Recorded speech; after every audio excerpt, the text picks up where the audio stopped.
Hi viewers, welcome back to ஆயுதம் அறிவோம். நம்ம இந்திய விமானப்படையோட முக்கிய ஆயுதம் எதுன்னு கேட்டால் நம்மளை பல பேரும் யோசிக்காம அடுத்த செகண்டே சொல்லுவோம், அது ரஃபேல் போர் விமானம் அப்படின்னு.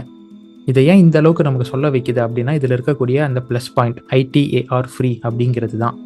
அதாவது அமெரிக்காவுடைய எந்த கட்டுப்பாடும் இல்லாமல் நம்ம இஷ்டத்துக்கு இந்த போர் விமானத்தை பயன்படுத்திக்கலாம் உலகில் எங்கே வேணாலும். இன்னும் ஒரு படி மேலே போய் சொல்லணும்னா, இந்தியா மற்றும் பிரான்ஸ் இந்த ரெண்டு நாடுகள் மட்டும்தான் ரஃபேல் விவகாரங்களில் மூக்க நுழைக்க முடியும் அண்ட் கருத்துக்களை சொல்ல முடியும். எந்த ஒரு மூன்றாம் நாடும் இதற்கு நடுவில் உள்ள வர முடியாது. ஆனால் இப்போ பிரான்ஸில் நடந்த ஒரு சின்ன பிஸ்னஸ் டீல் இந்த ரஃபேலோடைய சுதந்திரத்திற்கு மிகப்பெரிய செக் வச்சிருக்கு. ஒரு சின்ன கம்பெனியை அமெரிக்க நிறுவனம் ஒன்றும் வாங்கியிருக்கிறாங்க. இதனால இந்தியாவிற்கு மிகப்பெரிய தலைவலி வரப்போகுது அப்படின்னு தான் பார்க்கப்படுது. சமீபத்தில் வேற 114 போர் விமானங்களாக நம்ம ரஃபேல் வேற வாங்க போகிறோம். அப்போ இந்தியா ஏதோ ஒரு பெரிய சிக்கலை நோக்கி பயணிக்குதா அப்படிங்கிற கேள்வி தான் இந்த ஒரு சின்ன டீல் இப்போ நமக்கு ஏற்படுத்தியிருக்கு. ஸோ இன்னைக்கான காணொலியில் இதை தான் அக்கு வேற ஆடி வேற பிரித்து பார்க்க போகிறோம். நீங்கள் பார்த்து கொண்டிருப்பது ஆயுதம் அறிவோம். ஆயுதம் அறிவோம் டிஃபென்ஸ் அப்படிங்கிற நம்ம யூடியூப் சேனலை சப்ஸ்கிரைப் பண்ணிட்டு வாங்க. பிகாஸ் இது மாதிரி இன்டெப்தா இந்தியாவுக்கு தொடர்புடைய வெப்பன் நியூஸாக இருக்கட்டும், ஜியோபாலிட்டிக்கல் கண்டென்ட்டாக இருக்கட்டும், இல்லை உலக அளவில் நடக்கக்கூடிய ஜியோபாலிட்டிக்கல் கண்டென்ட் எல்லாத்தையுமே உங்களுக்கு நம்ம இன்டெப்தாக வழங்குவோம். ஸோ வீடியோ சப்ஸ்கிரைப் பண்ணிட்டு வாங்க. Let's dive into it.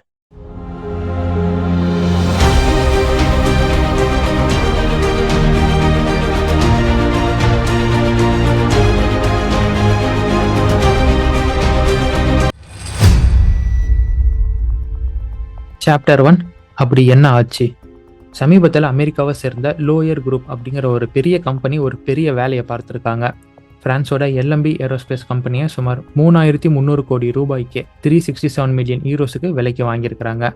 மேலோட்டமாக பார்த்தா இது ஏதோ ஒரு பிஸ்னஸ் டீல் மாதிரி தெரியும். ஆனால் இதற்கு பின்னாடி ஒரு ஆழமான உலக அரசியலே மறைஞ்சிருக்கு. இந்த LMB கம்பெனி அப்படி என்ன தான் பண்ணுறாங்க அப்படின்னு கேட்டிங்கன்னா, ரஃபேல் மாதிரியான முக்கியமான ஃபைட்டர் ஜெட்ஸ் அண்ட் இன்னும் சில ராணுவ வாகனங்களுக்கு தேவையான எலக்ட்ரானிக்ஸ் மற்றும் ஏவியானிக் சிஸ்டம்ஸை உற்பத்தி பண்ணி கொடுக்கறது தான். Like cooling fans and Motors இவங்க தயாரிக்கிறாங்க அப்படின்னு சொல்லலாமே இன்னும் ஸ்பெசிஃபிக்காக. இப்போ ரஃபேல் அப்படின்னு வந்தோம்னா, Rafale one of the most highly sophisticated electronic warfare system. அது ஒரு போர் விமானம் அப்படிங்கிறத காட்டிலும் அதில் இருக்கக்கூடிய எலக்ட்ரானிக் சிஸ்டம்ஸ் தான் அதை ரொம்ப லீத்தலாக மாற்றுது. RBE-2 AESA radar and Spectra electronic warfare suite, இந்த ரெண்டும் தான் அதில் இருக்கிற முக்கிய அஸ்திரமே. அது இல்லைன்னா ரஃபேல் 10+1 11 அப்படிங்கிற ஒரு போர் விமான கணக்காக தான் இருக்கும். ஸோ அதை டிஸ்டிங்டாக காமிக்கிறது electronic warfare suite and radars configuration எல்லாமே தான். இந்த போர் விமானம் ரொம்ப நேரம் பயணிக்கும் போது இதில் இருக்கக்கூடிய ரேடாராக இருக்கட்டும், இல்லை ஸ்பெக்ட்ரா EV சூட்டாக இருக்கட்டும், அதிகமான எலக்ட்ரிசிட்டியை கன்சியூம் பண்ணி அதோடைய பர்ஃபார்மன்ஸை கொடுத்துட்டு இருக்கும். அதிகமான எலக்ட்ரிசிட்டி அப்படின்னாவே அங்கே அதிகமான ஹீட் ஜென்ரேட் ஆகும். ஸோ அந்த ஹீட்டை ஸ்டேபிள் பண்ணுமா அந்த ரேடார் மற்றும் அந்த எலக்ட்ரானிக் வார்ஃபேர் சூட் அப்படின்னு கேட்டிங்கன்னா பண்ணாது. ஸோ அதை கூல் பண்ணுறதுக்கு ஒரு சிஸ்டம் தேவை. அந்த சிஸ்டம் தான் கூலிங் ஃபேன்ஸ் அண்ட் மோட்டார்ஸ் அப்படின்னு சொல்லுவோம். அந்த கூலிங் ஃபேன்ஸ் அண்ட் மோட்டார்ஸ் தான் யார் கொடுக்குறாங்கன்னா இந்த LMB கம்பெனி அப்படிங்கிறவங்க கொடுக்குறாங்க. நான் திருப்பியும் சொல்கிறேன், ரஃபேலுக்கான கூலிங் ஃபேன்ஸ் அண்ட் மோட்டார்ஸ் மட்டும் இவங்க கொடுக்கல. சொல்லப்போனால் அவங்க கிட்ட ஒரு ஹெலிகாப்டர்ஸ் இருக்குது. அந்த ஹெலிகாப்டர்ஸ்க்கு, ஃப்ரான்ஸோடைய நியூக்ளியர் சப்மெரின்ஸுக்கு அண்ட் பீரங்கிகளுக்கு இவங்க தன்னோட சிஸ்டம்ஸ் கூலிங் சம்மந்தப்பட்ட சிஸ்டம்ஸை உருவாக்கி கொடுத்துக்கிட்டு இருக்கிறாங்க. அண்ட் அவங்க உருவாக்குற சிஸ்டம்ஸ் எல்லாமே ஸ்டேட் டு த ஆர்ட் டெக்னாலஜியாக இருக்கக்கூடியது. அதனால தான் இந்த LMB கம்பெனியை பிரான்சின் மகுடத்தில் இருக்கக்கூடிய முக்கிய வைரம் அப்படின்னு சொல்கிறாங்க. அடுத்து இந்த லோயர் குரூப் யார் அப்படின்னு பார்த்தோம்னா, அமெரிக்க ஜெயின்ஸில் ஒரு முக்கியமான ஜெயிண்ட். இவங்க ஒரு டிஃபென்ஸ் அக்விசிஷன் கம்பெனி அப்படின்னு சொல்லலாமே. சின்ன கம்பெனிஸ், முக்கியமான கம்பெனிஸ்க்கு முக்கியமான ஸ்பேர்ஸ் சப்ளை செய்யக்கூடிய சின்ன கம்பெனிஸ்கள் என்னன்னு பார்த்து அந்த கம்பெனியை அக்வயர் பண்ணி இவங்க கட்டுப்பாட்டுகளை வச்சுக்கிறத இவங்களுடைய முக்கியமான வேலை. லோர் குரூப் அப்படின்னு சொல்லுவோம் இந்த கம்பெனி. இது அமெரிக்கன் பேஸ்டு கம்பெனி. சொன்னால் நம்ப மாட்டீங்க, இந்த கம்பெனி போயிங்காக இருக்கட்டும், லாக்கிட் மார்டினாக இருக்கட்டும், இது மாதிரியான ஏரோஸ்பேஸ் இண்டஸ்ட்ரியில் இருக்கக்கூடிய நிறுவனங்களுக்கும் அவங்களுடைய சப்ளை செயின் மூலியமாக சில முக்கியமான ஸ்பேர்ஸ் இவங்க கொடுத்துட்டு இருக்கிறாங்க. அண்ட் அமெரிக்க டிஃபென்ஸ் செக்டார்னு எடுத்துக்கிட்டோம்னா F-16, F-18 சூப்பர் ஹார்னட் போன்ற ஃபைட்டர் ஜெட்ஸுக்கு இவங்க கிட்ட இவங்களுடைய கம்பெனி, இவங்களுக்கு கீழே இருக்கும் கம்பெனியில இருந்து தான் முக்கியமான ஸ்பேர்ஸ் போயிட்டு இருக்கு. So major defence player in America. இப்போ இந்த லோர் குரூப் அப்படிங்கிறவங்க தான் LMB நிறுவனத்தை அக்வயர் பண்ணியிருக்கிறாங்க. ஸோ இப்போ உங்களுக்கு விவகாரம் என்ன, விஷயம் எந்த அளவுக்கு சிக்கல் அப்படின்னு புரியும். ஆனால் இன்னும் ஆழமான சிக்கல் இருக்கு. Chapter 2, ITAR. இதுதான் விவகாரமே. ரஃபேலை ஏன் எல்லாரும் விரும்புகிறாங்க? ஏன்னா அது ITAR ஃப்ரீ. இந்த ITARனா என்ன அப்படின்னு நம்ம ஃபர்ஸ்ட் தெரிஞ்சுக்கணும். ITAR அப்படிங்கிறது இன்டர்நேஷ்னல் டிராஃபிக் இன் ஆர்ம்ஸ் ரெகுலேஷன். இதோடைய ஷார்ட் ஃபார்ம் தான் ITAR. சிம்பிளாக சொல்லணும்னா இது அமெரிக்காவுடைய ஒரு சட்டம். அமெரிக்க தொழில்நுட்பத்தையோ இல்லது அவங்க நாட்டு பாகங்களையோ பயன்படுத்தி ஒரு நாடு ஆயுதம் தயாரிச்சா அதை வேற நாட்டுக்கு யாராச்சும் அந்த தயாரித்த நாடு விற்கணும்னா அதை யாருக்கு விற்கணும், எப்படி விற்கணும் அப்படிங்கிற முடிவெடுக்கும் அதிகாரம், இல்லை முடிவெடுத்ததை தடுத்து நிறுத்தக்கூடிய அதிகாரம் அமெரிக்காவுக்கு ஆட்டோமேட்டிக்காக வந்துடும். இதுதான் ஐடிஏஆர் அப்படின்னு சொல்லக்கூடியது. உதாரணத்திற்கு சொல்லணும்னா, ஒரு விமானத்தை நம்ம உருவாக்குறோம். அந்த விமானத்துல அமெரிக்க இன்ஜின் இருக்கு. அப்படிங்கிற பட்சத்துல அந்த விமானத்தை நம்ம ஒரு நாட்டுக்கு விக்கிறோம் அப்படின்னா, அதற்கு அமெரிக்காவின் ஒப்புதலும் நமக்கு தேவை. சப்போஸ் நம்ம விற்கக்கூடிய நாடு அமெரிக்காவுக்கு எதிரான நாடா இருக்கு, இல்ல வாங்கக்கூடிய நாடு அமெரிக்காவின் நட்பு நாடுகளுக்கு எதிராக இந்த போர் விமானத்தை பயன்படுத்தும் போது அதை ஹோல்ட் பண்ணும் அதிகாரம் அமெரிக்காவுக்கு ஆட்டோமேட்டிக்கா இருக்கும். இதுதான் ஐடிஏஆர் அப்படின்னு சொல்றேன். அண்ட் வரலாற்றுல இது மாதிரி ஒரு சம்பவமும் நடந்திருக்கு. அதாவது ஸ்கேல்ப் மிசைல் நம்ம எல்லாம் கேள்விப்பட்டிருப்போம் இல்லையா, அதுல அமெரிக்கா உருவாக்கின சிப் இருந்தது அப்படிங்கிற காரணத்தினால அமெரிக்காவுக்கு எதிராக இருக்கும் ஒரு நாட்டுக்கு இந்த ஸ்கேல்ப் மிசைலை விற்க முடியாத சூழ்நிலைக்கு போச்சு. இது ஒரு சின்ன உதாரணமாக சொல்லலாம். இப்ப எல்எம்பி நிறுவனம், அதாவது ரஃபேலுடைய கூலிங் சிஸ்டம்ஸ் அண்ட் மோட்டார்ஸை உருவாக்கக்கூடிய எல்எம்பி நிறுவனத்தை லோர் நிறுவனம் அக்வயர் பண்ணும் காரணத்தினால இந்த ஐடிஏஆர் ஆட்டோமேட்டிக்கா ரஃபேல் போர் விமானத்திற்கும் இம்ப்ளை ஆகும். இதற்கப்புறம் என்ன, ரஃபேலின் ஸ்ட்ரென்த்தா பார்க்கப்படும் ஐடிஏஆர் ஃப்ரீ அப்படிங்கிறது ஒரு கேள்விக்குறிக்கு வந்து நிற்கக்கூடியதாக இருக்கும். அதே நேரத்தில் இந்த லோர் கம்பெனி அவங்களும் வந்து போன கம்பெனிகள் எல்லாம் வாங்க மாட்டாங்க. ஒரு முக்கியமான டெக்னாலஜி உருவாக்குறாங்க. அந்த டெக்னாலஜி ரீப்ளேஸே செய்ய முடியாது அப்படிங்கிற பட்சத்தில் ஒரு டெக்னாலஜி உருவாக்கும் நிறுவனத்தை பார்த்து தான் இவங்க வாங்குவாங்க. ஃபார் எக்ஸாம்பிள் நம்ம எல்எம்பியை எடுத்துக்கலாமே. இப்போ எல்எம்பி கூலிங் சிஸ்டம்ஸ் அண்ட் மோட்டார்ஸை உருவாக்குறாங்க ரஃபேலுக்கு.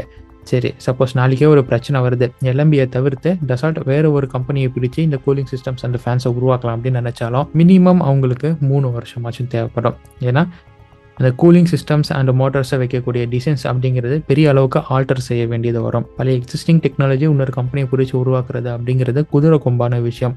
ஸோ மினிமம் 3 வருஷமாச்சும் ஒரு அமெரிக்கன் கட்டுப்பாட்டுக்குள்ள இந்த டசால்ட் ஏவியேஷன் அப்படிங்கிறதும் ரஃபேல் அப்படிங்கிறதும் இருக்க வேண்டிய கட்டாயத்திற்கு தள்ளப்படும். அப்போ டீல் கையெழுத்தாயிருச்சாப்பா அப்படின்னு தான் நீங்கள் கேட்குறீங்க. ஆமாங்க, டிசம்பர் மாதம் 2025 இந்த அக்வசிஷன் ப்ராசஸுக்கான டீல் அப்படிங்கிறது எல்எம்பி மற்றும் லோருக்கு இடையே கையெழுத்தானது. சாப்டர் 3 பிரெஞ்சு பாராளுமன்றத்தில் இதற்காக ஏற்பட்ட மிகப்பெரிய சண்டைகள். இதற்கு ஒப்புதல் கொடுத்த ஆளும் பிரெஞ்சு கவர்மெண்ட்டை எதிர்த்து மிகப்பெரிய விவாதங்கள் அப்படிங்கிறது எழுப்பப்பட்டது. எப்படி நீங்க இதற்கு ஒப்புதல் கொடுக்கலாம்? நம்மளுடைய state to the art technology Rafale, அதில் பயன்படுத்தக்கூடியது எல்லாமே நம்மளுடைய நாட்டில் இருந்து உருவாக்கக்கூடியது தான். ஸோ நம்ம ஐடிஆர் ஃப்ரீயாக இருந்தோம். இப்போ நீங்கள் அதில் இருக்கும் ஒரு கம்பெனியை அமெரிக்காவின் கம்பெனிக்கு விற்க ஒத்துக்கிட்டது, அனுமதி கொடுத்தது அப்படிங்கிறது நம்மளுடைய சுதந்திரத்தையே இப்போ கேள்விக்குறியாக்கும் விஷயம் இல்லையா? இதற்கு எப்படி நீங்கள் ஒத்துக்கிட்டீங்க அப்படின்னு போட்டு கிளின்னு கிழிக்கிறாங்க. இதோடைய சீரியஸ்னஸ் இன்னும் உங்களுக்கு புரியலனா, பிரெஞ்சு டிஃபென்ஸ் டிபார்ட்மெண்ட்ல இருக்கக்கூடிய முக்கிய தலைகளில் ஒருவரே சொல்றாரு, இந்த கூலிங் சிஸ்டம்ஸ் அண்ட் மோட்டார்ஸ் இல்லைன்னா இந்த ரஃபேல் அப்படிங்கிறத ஓடாம போறது கூட அதிக சான்ஸ் இருக்கு. வெறும் கொஞ்ச நேரம் ஏர்கிராஃப்டா தான் பறக்கும், ஃபைட்டர் ஜெட்டா இதை பறக்காது.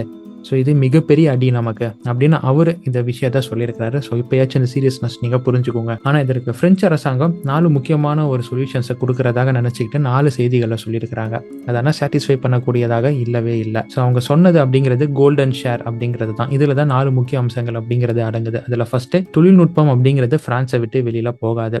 பிரெஞ்சு அரசாங்கம் மிக தெளிவாக சொல்றாங்க, எல்எம்பி நிறுவனம் தயாரிக்கும் ரஃபேல் விமானத்தின் கூலிங் சிஸ்டம்ஸ் அண்ட் மோட்டார்ஸ் அப்படிங்கிறது எல்லாமே இன்டெலெக்சுவல் ப்ராப்பர்ட்டி ரைட்ஸ் கொண்டது. அது எல்லாமே எல்எம்பி கிட்ட தான் இருக்கும். அண்ட் இன்டெலெக்சுவல் ப்ராப்பர்ட்டி ரைட்ஸ் எப்பயுமே பிரான்ஸ்ல இருந்து வெளியில போகாத மாதிரி நாங்கள் பார்த்துப்போம். லோயர் குரூப் மூலியமாக மாற்ற முடியாது. Intellectual property still belongs to and it will always belong to France அப்படின்னு சொல்றாங்க. ரெண்டாவது, சப்ளை செயின் எக்காரணத்தை கொண்டும் நிற்காது. ஸ்டில் எங்களுடைய நாட்டு, எங்களுடைய பிரெஞ்சு ஆர்ம்டு ஃபோர்ஸுக்கு தான் முக்கியத்துவம் கொடுத்து லோயர் குரூப்பால் அக்வசிஷன் செய்யப்பட்ட எல்எம்பி நிறுவனம் எங்களுக்கு இந்த ஸ்பேர்ஸை தொடர்ந்து வழங்க வேண்டும். இதற்கிடையே பிரெஞ்சு மற்றும் அமெரிக்காவுக்கிட்டே எந்த ஒரு கருத்து மோதல்கள் வந்தாலுமே எக்காரணத்தை கொண்டும் இந்த ஸ்பேர் சப்ளை அப்படிங்கிறது நிறுத்தக்கூடாது, இது அஃபெக்ட் ஆகாது அப்படின்னு சொல்றாங்க. மூணாவது, மேனேஜ்மெண்ட்ல பிரெஞ்சு அரசாங்கத்திற்கும் ஒரு இடம் உண்டு. இதுதான் கோல்டன் ஷேர்ல முக்கியமான ஒரு பாயிண்டாக பார்க்கப்படுது.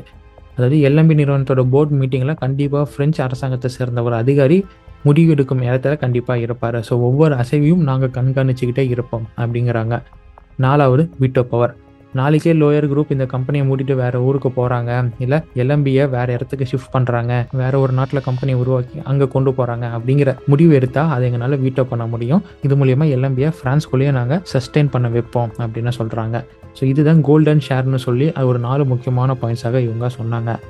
ஆனால் எனக்கு இருக்கிற கேள்வி என்னன்னா, நாளைக்கே அமெரிக்க அரசாங்கம் அமெரிக்காவின் டிஃபென்ஸ் கம்பெனியில் இருக்கிற எல்லாருக்கும் ஒரு சர்க்குலர் அனுப்புறாங்க. அதில் என்ன சொல்றாங்கன்னா, உங்களுடைய டேட்டாஸ் எல்லாம் எங்களுக்கு கொடுங்க, நாங்கள் செக் பண்ணணும் அப்படின்னு ஒரு கேள்வி வைக்கும் போது, அப்போ லோயர் குரூப் எல்எம்பியோடைய டேட்டாவை அமெரிக்காவுக்கு கொடுப்பாங்களா, கொடுக்க மாட்டாங்களா? இல்லை இந்த கோல்டன் ஷேருக்குள்ள இருக்கும் ரூல்ஸ் படி இல்லை கொடுக்கக்கூடாது அப்படின்னு போய் அமெரிக்கா கிட்ட சொல்லுவாங்கல்ல? ஆப்வியஸ்லி அவங்க கொடுத்து தான் ஆகணும். அப்போ பிரான்ஸ் சொல்லக்கூடிய இந்த கோல்டன் ஷேர் அந்த 4 பாயிண்ட்ஸ் அப்படிங்கிறது எப்படி ஒரு சாட்டிஸ்ஃபேக்ஷனாக இருக்கக்கூடியதாக இருக்கும்? நீங்களே சொல்லுங்க. சாப்டர் 5 இந்தியாவுக்கு இதனால் என்ன ஆபத்து, இதுதான் நமக்கு தேவையான முக்கியமான விஷயம். ஏற்கனவே ஒரு 36 ரஃபேல் போர் விமானங்களை நம்ம இந்தியன் ஏர்ஃபோர்ஸுக்கு நம்ம வாங்கி வச்சிருக்கோம். இதற்கப்புறம் நேவிக்காக வேற தனியாக ரஃபேலை நம்ம வாங்க போகிறோம். ஒரு பக்கம் சோர்ஸ் கோடு அப்படிங்கிறது நமக்கு இல்லை. அதனால முக்கியமான விஷயங்கள், கிரிட்டிக்கல் காம்போனன்ட்ஸ், இன்டகிரேஷன் அப்படிங்கிறத ஒன்று நம்மளால பண்ண முடியாது. இப்போ புதுசாக இந்த ITAR அப்படிங்கிறது இன்னொரு சிக்கலை உருவாக்கியிருக்கு. இனிமேல் ஸ்பேர்ஸுக்கும் நம்ம டிபெண்டன்சியாக இருக்கணும். இந்தியா ரஃபேலை பயன்படுத்தி பாகிஸ்தான் மாதிரியான நாடுகளுக்குள்ள தாக்குதல் பண்ணுது, பாகிஸ்தானுக்கு ஆதரவாக அமெரிக்கா ஒரு முடிவு எடுக்குது, அந்த முடிவு வந்து ரஃபேலில் இம்பாக்ட் ஆகுது அப்படின்னா எது மாதிரியான விளைவுகள், எது மாதிரியான அடி நமக்கு இருக்கும்? ஏன்னா நம்மளுடைய ஏர்ஃபோர்ஸ் இப்போதைக்கு ரஃபேலை தான் மிகப்பெரிய அளவுக்கு பேக் பண்ணி இருக்கு. ஸோ நான் ஸ்பேர்ஸை கொடுக்க மாட்டேன், இல்லை என்னுடைய ஸ்பேர்ஸை பயன்படுத்தக்கூடிய என் போர் விமானத்தை நீ வந்து என் நட்பு நாடுக்கு எதிராக பயன்படுத்தக்கூடாதுன்னு அமெரிக்கா சொல்லும்போது அது இந்தியாவுக்கு உண்மையாலுமே ஒரு மிகப்பெரிய அடியாக விழுவோம். அது நாம் அக்செப்ட் பண்ணிக்கிட்டு சரி வாங்கலான்னு முடிவு பண்ணோம். இந்நேரத்தில் ஒரு முக்கிய கிரிட்டிக்கல் காம்போனன்ட் அந்த ஹார்ட்வேருக்கும் நம்ம அமெரிக்கா மாதிரியான நாட்டை டிபெண்ட் பண்ணி இருக்கணும் அப்படின்னு வரும்போது ரஃபேலை சூஸ் பண்ணது ஒரு இன்டெலிஜென்ட் ஆப்ஷனா அப்படிங்கிற கேள்விக்கே நம்மளே தள்ளுது. இருந்தாலுமே ஒரு சின்ன ப்ரீத்திங் ஸ்பேஸ் அப்படிங்கிறது நமக்கு கிடைக்குது. ரஃபேல் வாங்குறதுக்கான டீலிங் போடும்போது 60% ட்ரான்ஸ்ஃபர் ஆஃப் டெக்னாலஜி எங்களுக்கு வேணும், இந்தியாவிலேயே உருவாக்கணும் அப்படின்னு நம்ம சொல்லியிருந்தோம்.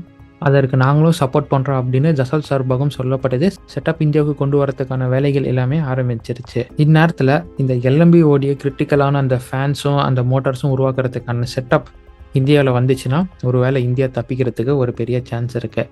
அண்ட் அதே நேரத்தில் நம்ம தேஜஸ் மற்றும் AMCAக்கான cooling systems, liquid cooling systems அப்படிங்கிறத DRDO உருவாக்கிட்டு இருக்கிறாங்க. மேபி அதை கொண்டு ரீப்ளேஸ் பண்ண ஆப்ஷனையும் இந்தியா பார்க்கலாம்.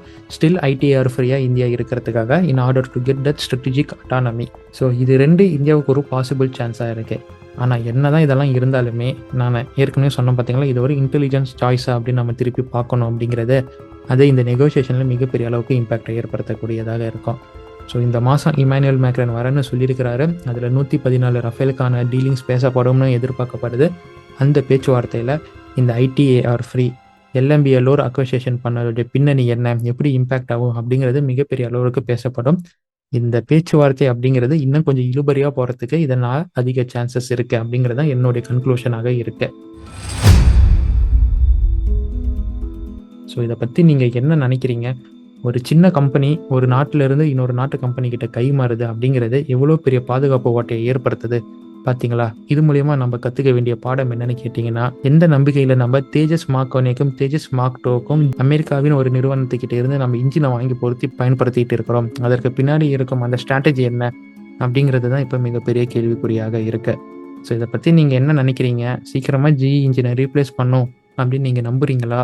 எல்லாமே சிக்கல் தான்ப்பா நமக்கு அப்படின்னு நீங்கள் சொல்ல வரீங்களா? உங்களுடைய கருத்துக்கள் என்ன அப்படிங்கிறத கமெண்ட்டாக போடுங்க. இந்த வீடியோவை பற்றின உங்களின் கருத்துக்களும் கமெண்ட் பாக்ஸில் வரவேற்கப்படுகிறது. Until it's signing off from Aayudham Arivom and stay tuned for next video, my dear friends. நன்றி, வணக்கம்.